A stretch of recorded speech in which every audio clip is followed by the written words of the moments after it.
우리 몸의 에너지는 어떤 에너지가 있고 어디서 만들어져 어떻게 사용될까요? 우리 몸에서 에너지는 크게 두 가지입니다. 하나는 화학 에너지고 또 다른 하나는 열 에너지죠. 그럼 이 화학 에너지는 우리 몸에 있는 100조 개의 세포에 있는 미토콘드리아에서 만드는 ATP라는 화학 에너지예요. 그러니까 이 ATP는 무슨 일을 하느냐? 세포가 생명 활동을 필요할 때 반드시 에너지가 쓰입니다. 그 에너지를 이 미토콘드리아에서 만든 이 화학 에너지로 사용하는 거죠. 그럼 우리 몸에 이 생화학 반응이 생명 활동이라는 생화학 반응이 얼마나 일어나느냐? 약 4천 가지가 일어나고 있습니다. 그러니까 이 에너지가 없으면은 생화학 반응이 제대로 일어나지 않기 때문에 이 화학 에너지가 부족하면 이게 질병의 원인이 되는 겁니다. 또 다른 하나는 열 에너지가 있어요. 이 열 에너지에서 만드는 걸 우리가 체열이라 그러는데 이 체열은 혈액순환의 원동력입니다. 혈액순환을 할 수 있는 이 힘이 이 체열에서 만드는 열 에너지가 가지고 있는 거죠. 그러면 대표적인 체열은 어디서 만드느냐? 근육과 대장에서 만듭니다. 자, 그럼 근육 체열을 어떻게 만드는지 한번 살펴보겠습니다. 체열은 이 정맥을 싸고 있는 속 근육의 수축과 이완으로 생성됩니다. 그럼 대표적인 이 속 근육의 수축과 이완이 어디냐 그러면 이게 종아리 근육이에요. 종아리에 있는 속 근육이 이게 수축이 되면 밸브가 열려서 혈액이 정맥이 흘러 들어가고 이게 이완이 되면 다시 밸브가 닫히는 거죠. 우리가 혈관이 크게 우리 몸에 세 가지가 있는데 하나는 동맥, 정맥, 모세혈관이죠. 동맥은 밸브가 없습니다. 정맥은 밸브가 있어요. 혈액이 역류하는 것을 방지하기 위해서. 그리고 허벅지 근육. 그러니까 우리 몸에서 열을 만드는 대표적인 근육이 이 종아리 근육과 허벅지 근육입니다. 여러분 다 뭐 KP그린 힐링 캠프에 참가하셔가지고 그 KP그린 운동 중에서 까치발 운동 있죠. 이 까치발 운동이 이 종아리 근육의 수축과 이완을 원활하게 시키도록 하는 그런 역할을 합니다. 그래서 이 근육에서 만드는 체열이 어느 정도를 만드느냐? 우리 몸에서 필요한 열 에너지의 약 22%를 만듭니다. 자, 그보다 더 많은 열은 어디서 만드느냐? 대장에서 만들죠. 그럼 대장에서 열을 어떻게 만드냐 하는 것을 알기 전에 먼저 우리 대장 안에 장 안의 세균총이 어떻게 되는지 장내 세균이 어떻게 되어 있는지를 먼저 아셔야 됩니다. 아직까지 이게 지금 오랜 기간 동안 근 한 50년 이상의 연구기관과 최근에는 2007년부터 2012년에 미국 국립보건원 주도로 약 5년간 전 세계 80개 연구기관들이 참여해서 이 마이크로바이옴 프로젝트라 그래서 이 5년 동안 우리 몸에 있는 미생물에 대한 연구를 했죠. 그 결과로 많은 것이 밝혀졌습니다. 그러나 아직도 우리 몸에 있는 미생물계, 장내 세균계에 대해서는 아직도 많이 모르고 있어요.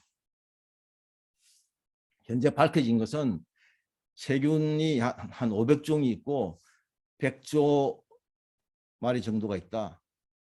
그리고 그 무게는 약 1kg 정도 된다. 이렇게 알려져 있는데 제가 여기 500종에서 1000종, 100조에서 300조라고 한 것은 아마 1000종, 300조 정도 될 것이라고 추정을 하고 있는 거예요. 밝혀진 건 아니에요. 그러면 이 우리가 100조 마리가 있는 이 100조 마리의 이 장내 세균이 어떻게 분포가 되어 있느냐? 유익균과 중강균과 유해균으로 되어 있어요. 그래서 유익균의 범위는 5에서 15% 정도고 유해균도 5에서 15%죠. 중강균이 70에서 80%입니다. 그래서 이 유익균과 유해균이 이게 균형을 잡아야 돼요. 유익균 우위의 장내 생태계를 만들어야만 이 유익균은 다른 말로 이야기하면 이게 발효균이에요. 이 발효균의 역할은 뭐냐면 그러니까 몸에서 체를 만드는 역할을 하고 이 발효균에 의해서 장에서 우리 몸에 필요한 체내 효소를 만들고 또 이 유익균이 병원균을 살해합니다. 그리고 유해균은 부패균이죠. 이게 음식물을 부패시키고 독소를 발생시키는 이 균입니다. 중간균은 이게 유익균 우위가 되면 유익균 쪽으로 붙고 유해균 우위가 되면 유해균 우위로 붙는 그런 장내 생태계 캐스팅 보드를 짓고 있는 거죠. 그래서 이게 좀 옛날 그런 영화가 있었죠. 좋은 놈, 나쁜 놈, 이상한 놈. 좋은 놈이 유익균이고 나쁜 놈이 유해균이고 이상한 놈이 중간균이죠.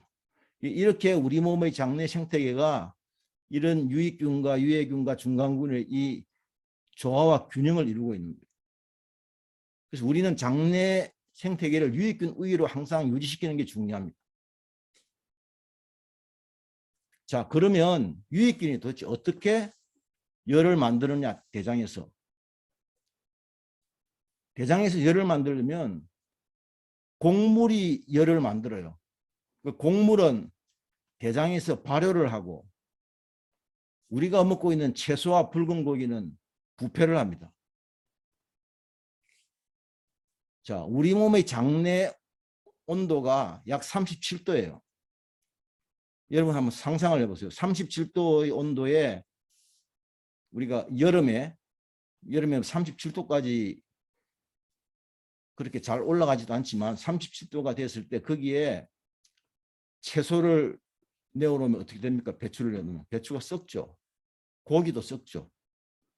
그런데 곡물은 열을 내면서 발효를 하는 거예요.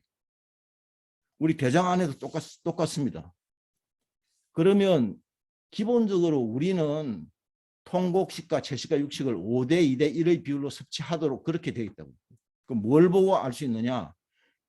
우리 몸에 치아가 32개의 치아를 가지고 있는데 그 치아의 구성비가 그래요.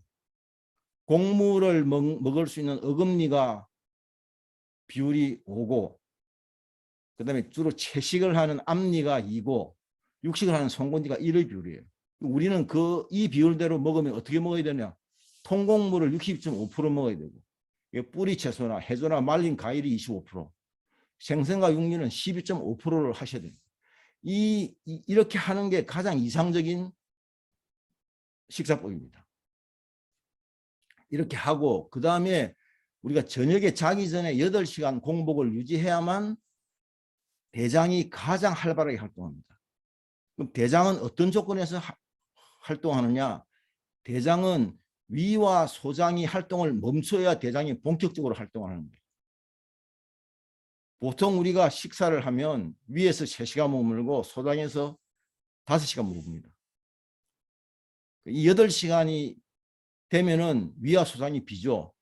그때 대장이 활발하게 활동을 해서 여기에 열을 만드는 거예요. 그러면 우리가 저녁 단식을 하면은 우리가 한 1시에 점심을 먹었다. 그러면 8시간이 지나면은 9시죠. 저녁 9시부터 대장이 활동을 하는 거예요. 그럼 대체적으로 대장이 활동을 하면은 한 4-5시간 활동을 해요. 그러고는 거기 활동한 그 찌꺼기를 어디에 갖다 놓느냐? 잠을 자는 동안 S결장 쪽에 갖다 놓고 S결장에 갖다 놓은 그 노폐물 찌꺼기가 우리가 새벽 5시부터 7시 사이에 배변을 통해서 바깥으로 배출하는 게 그게 가장 이상적인 생활 습관이에요. 그래서 이 대장이 그런 역할을 하고 있다. 그런데 우리가 8시간 공복을 하기에 저녁 단식을 매일 하기가 힘드니까 그러면 그 시간을 최대한으로 줄이려면 저녁은 정말 특별한 경우를 제외하고는 소식을 해야 됩니다. 그 소식의 기준은 뭐냐? 한 숟가락 밥을 더 먹고 싶을 때 또는 다른 어떤 뭐 반찬이나 이런 것들도 더 먹고 싶을 때 그때 숟가락을 놓는 게 그게 소식이에요. 기준을 그렇게 생각하시면 됩니다. 그래서 최소한도 자기 전에 5시간은 공복을 해야 된다. 이렇게 해야만 대장에서 열을 만들어서 그래야 새벽에 아랫배가 뜨끈뜨끈해요. 새벽에 아랫배가 차면은 그거는 대장이 제대로 활동을 하지 못한다는 거예요. 그게 쌓이고 쌓이면 그게 수족 냉증이 되는 겁니다. 그건 뒤에서 좀 더 자세히 설명을 드리고요. 그러면 이렇게 만든 근육에서 만든 체열, 대장에서 발열을 통해 만든 체열이 어떻게 전달되느냐. 체열은 혈액순환을 통해서 오장육부에 전달되는 거예요. 우리가 해가 뜨면은 우리 몸은 활동 모드로 바뀌고 해가 지면 치유 모드로 바뀌죠. 그래서 낮에는 주로 근육이 만든 체열을 가지고 소화, 흡수, 활동, 운동 또는 뭐 머리를 써서 하는 뭐 공부라든지 학습이라든지 이런 것들 다 주로 낮에 거기에 쓰는 열은 근육에서 만든 열을 쓰는 거예요. 밤이 되면 주로 대장이 만든 체열을 혈액순환을 통해서 어디로 전달하느냐? 잠을 자는 동안 오장육부에 전달해서 주로 치유와 대사에 사용됩니다. 그러니까 이 열이 오장육부에 제대로 전달되면 사실은 병에 잘 걸리지 않고 노화도 그렇게 빨리 진행되지를 않습니다.